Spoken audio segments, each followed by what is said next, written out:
I would like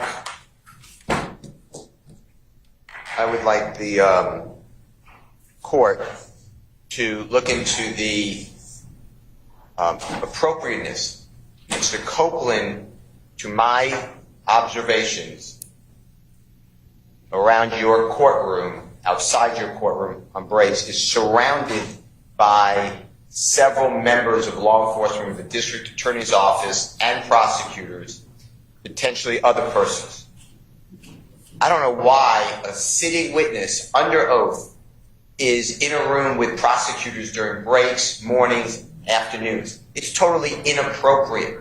There are people who are in your court's door. There's a double door where the court sits to its right that aligns with the witness chair, and I noticed people standing there in law enforcement while Mr. Copeland is testifying. He's making eye contact with them. I don't know if they're his brother.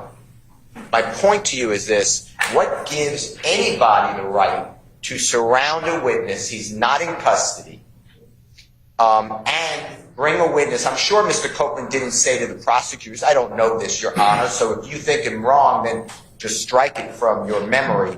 But I'm sure he didn't say, hey, you guys want to hang out in this room a little while?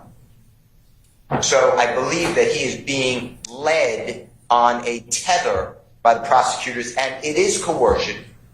It is inappropriate. And why would anybody not be recording everything he said? And why do I have to get it in drips and drabs?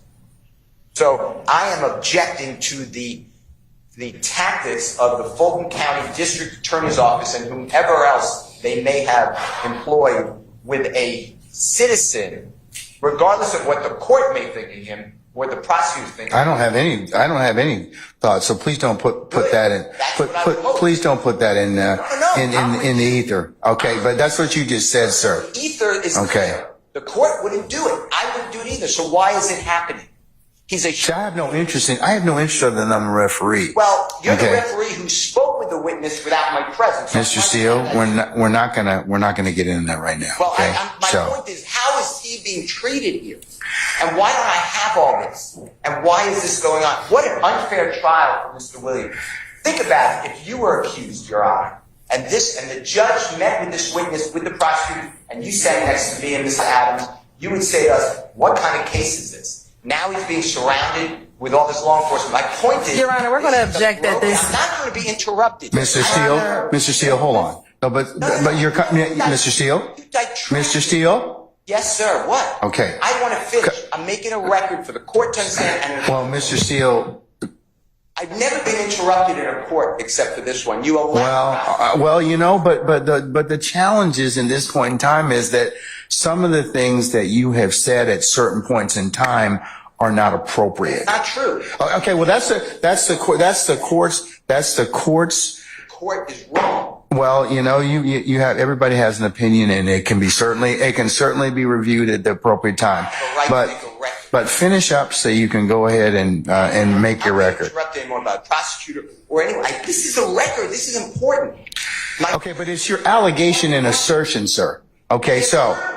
Well, we don't know that. We don't know whether or not they're true. What's going on? Every time Mr. Copeland comes in the courtroom or out of the courtroom, he's escorted by a DA's office investigator. You see that? This court is observant.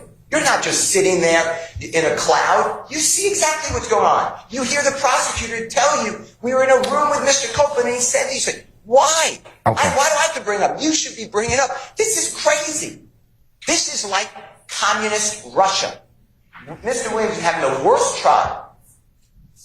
So I'm moving, again, to stop intimidating the witness by the prosecution, leave people alone, and stop accusing. You've allowed the prosecutor Love to accuse me of misconduct. Oh, but you've also accused her of hold on. You have accused her of misconduct as well. And remember what I told you about your professional remember what I told you about your, and she's going to take me down as opposed to you. So when I start talking, stop talking, please.